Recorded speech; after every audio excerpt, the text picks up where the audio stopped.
Welcome to another Rosie the Realtor show. Today, our special guest speaker is attorney Amy Kiesewetter. Hi, Amy. Hey, how you doing, Rosie? Good to see you. Likewise, doing good. And thank you so much for joining us today. And Amy, Absolutely. tell me a little bit about yourself. Sure. I am an estate planning, probate, and trust administration attorney. Uh, that's a big way to say that I help you plan for when you die, and I help you do things after, or you help your family after you go. So that's kind of my area of expertise and practice. And one of the reasons I love it is because I get to build relationships with families and hopefully serve clients over a long period of time. So it's been a really fulfilling career so far.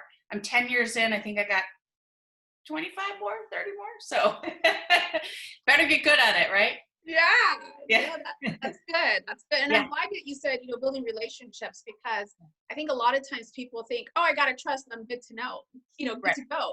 And I'm constantly telling them, no, you're buying a new house, you need to call your attorney, Right. at least every couple of years, check Yeah. in, because they don't realize how the maintenance that goes on, especially as Exactly. things change. Sorry. No. That's exactly right. Yeah. It's, I always kind of talk about it with a client, like now you've established your structure, right? And we hope that structure will last you a really long time, but your life is going to change over the next 30 years, right? So think about how different your life might be in 10 years.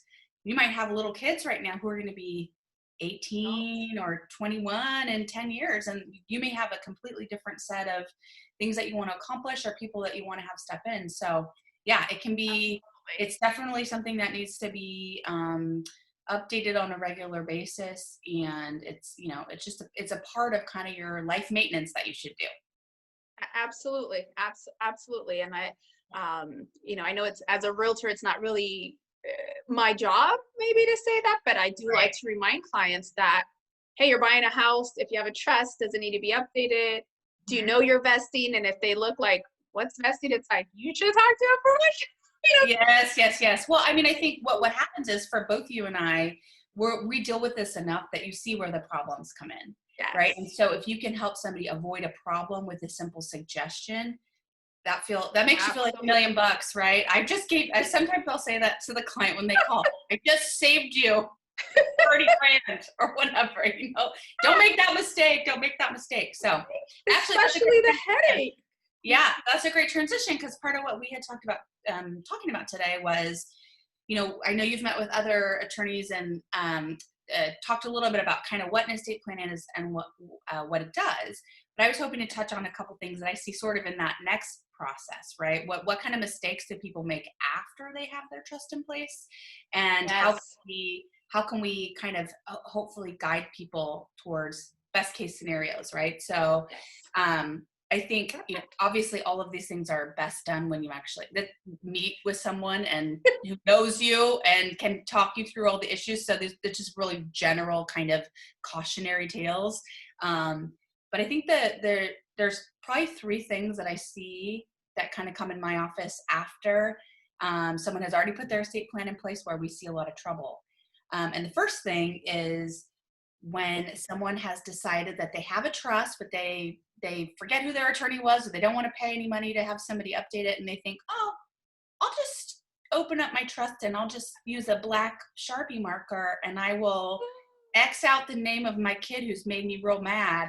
And you might have an original copy, right? Yeah. And next to it, I'll just put my initials and I'll say, we had a fight. I don't like you anymore. You're done.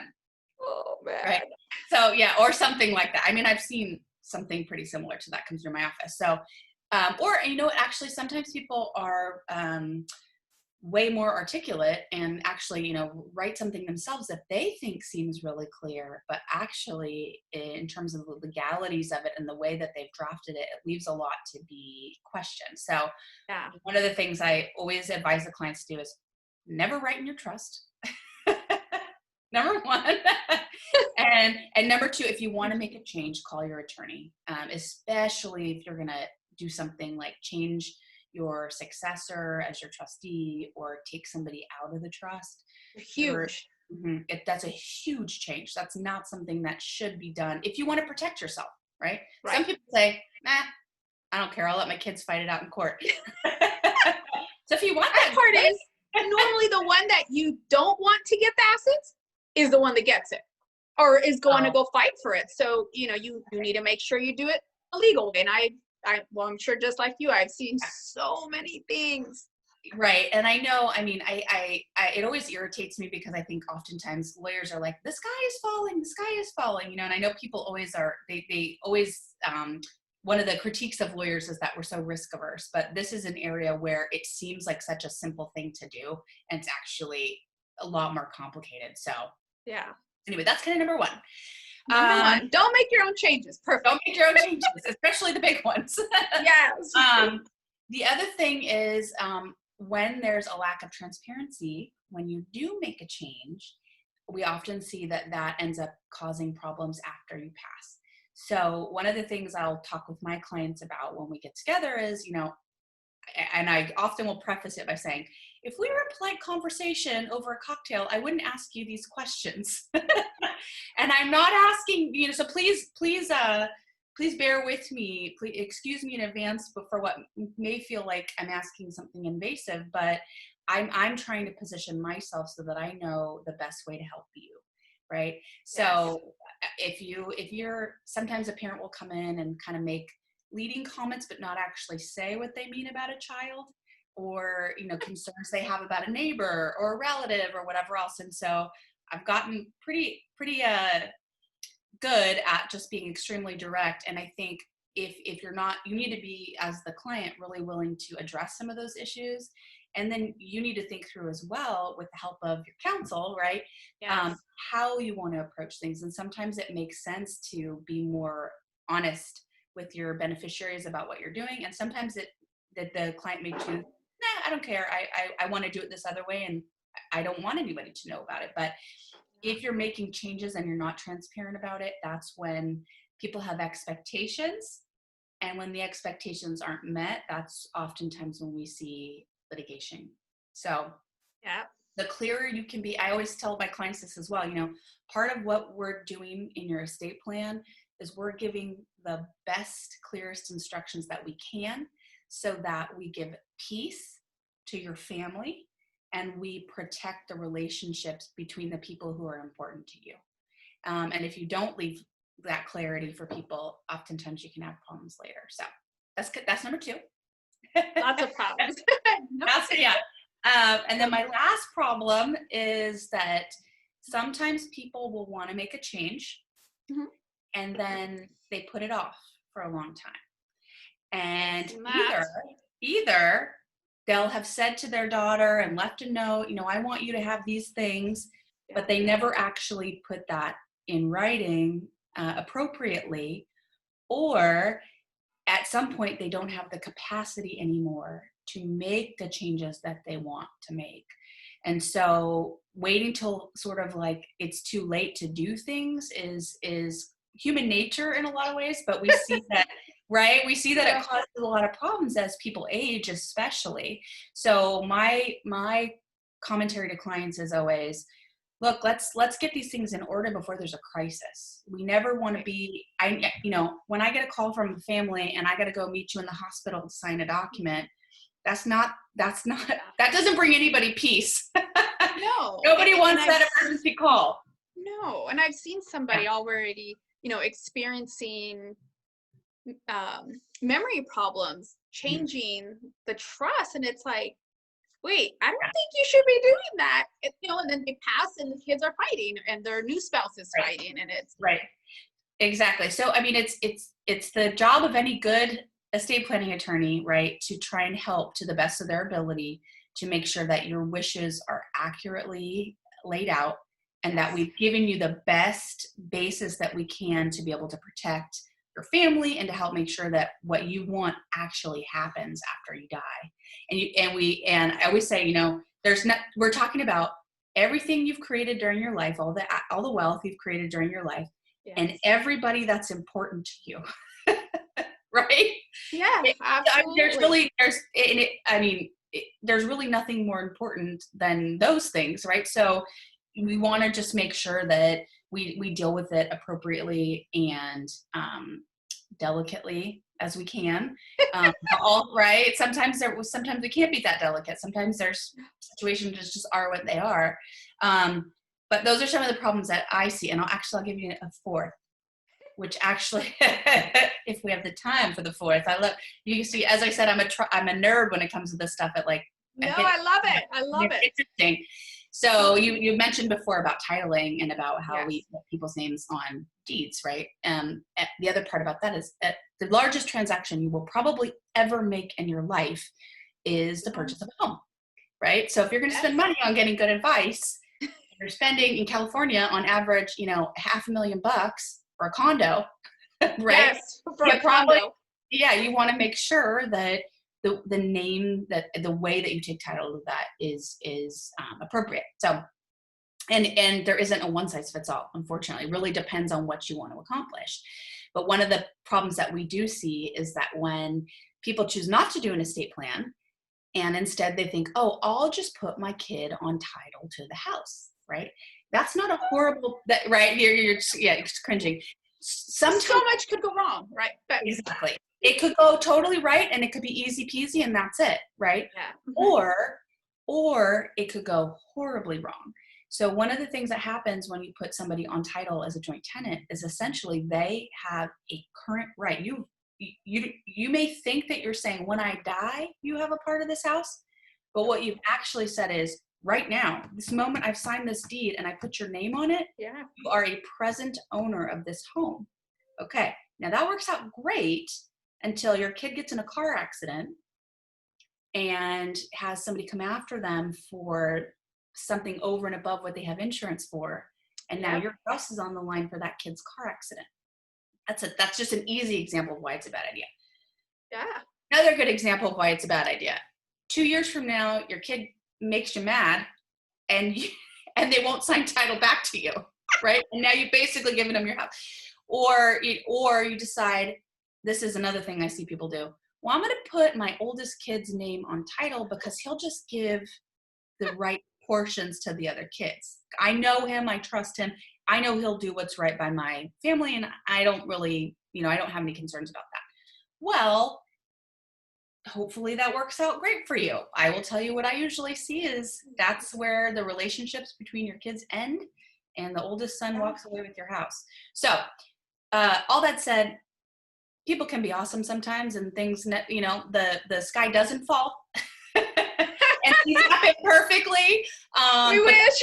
Yeah, but those aren't the interesting stories. That's not why you watch a podcast, right?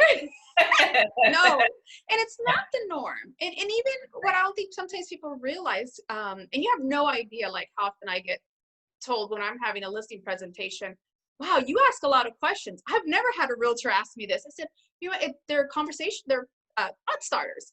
And while I can't give you legal advice, this makes me think maybe you should talk to a CPA. Maybe you need to talk to an attorney. Why do you want to do it this way?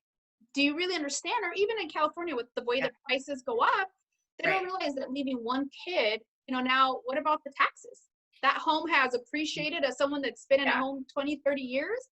Yeah. So people really just don't realize it. And I understand putting up the cost or just by nature, but I'm constantly telling clients like, oh, it looks like you need to talk to a tax professional, Nick. Right. Well, and those are the things that the implications as well about how you hold title, right? When it does come to selling in terms of your tax consequences, but then also the way that Prop 13 works with your property taxes and how that can be held, who it can pass between essentially. As an individual, how long you can keep it, and then who you can give it to or pass it on to. And so that's it. Again, it's one of those things that's actually seems really simple, but there's a lot of really important analysis that has to go into it, and that's something I do for my clients all the time. So, yeah, I would say my most recent scenario was one where, and obviously I'm not an attorney. But thank you for saying that. And this is not legal advice. I'm not giving advice either. This is just stories. Without telling the whole story, I basically said, I'm surprised that your parent having a trust, that they didn't set up a special needs trust for you, given the situation you're telling me. Maybe it's not too late. Maybe you could still talk to an attorney to save this, because now the Right. parents are deceased, and it's, I mean, it's so complicated, and I get it could be scary, or Right. Well, you and I don't think want. Go ahead. I was going to say what you said is really important too. There's a ton of, while people are alive, Yeah, we alive. we have almost endless possibilities of what you can do to make sure that your wishes are actually fulfilled, right? After somebody dies, we're really, really limited in our ability to change things, and I mean limited almost totally in what we can do. And so it's don't wait till there's a crisis. Get stuff taken care of earlier rather than later, and then you can just sleep well. Knowing that you've done the best that you can, and you're not going to have a moment where you realize that you left something an end untied, so to speak. Yes, absolutely. And that's why I'm always, of a big advocate of seek the professional. You have a tax question, or this question. I always tell my clients, even if you refinance in a few years, call me. Let's make sure you already spent the money on the trust. Let's make sure it stays there. Yes. And Well, they're like, really? What do you charge? I said, nothing. Yes. I want to be your realtor for life, and make sure that Right. your group of professionals are on your team and Right. consistently working for you. Because it Well, sounds like it's what you do, and it's so important. well, I say that pretty often as well. So, my family's been in the county for a long time, and actually most of my referrals come from literally my mom. Oh, I saw your mom at the grocery store and she told me to call you. Or my cousin or my aunt, or I know, Rosie, your kids go to the Paint a Pony, my aunt and uncle's summer camp. So if you went to Paint a Pony, I'm related. Uh, so I always, in addition to just wanting to do my best and wanting to be a competent, caring person, I also don't want my mom to get a call. Yeah. That somebody didn't get take care of. I always laugh, like the ringer is if mom calls is like so and so, So that's a great. It's a wonderful part of the job, right? Is to get to be with family and friends, and of course, you want to make sure that nothing falls through the cracks for people as much as you can. Absolutely. And what I will say, when it comes to, trust probate attorneys, I've always told my clients, it's hard enough to deal with the loss of someone, but Yeah. typically the closest one is who's dealing with the estate. So, Right.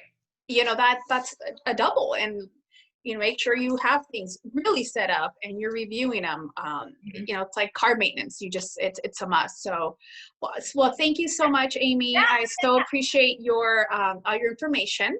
Yes. And Amy, if somebody wanted to contact you direct, either to, file a probate or get a trust going, how would they do that? Sure. So I think probably the easiest thing is just to go to my website, actually.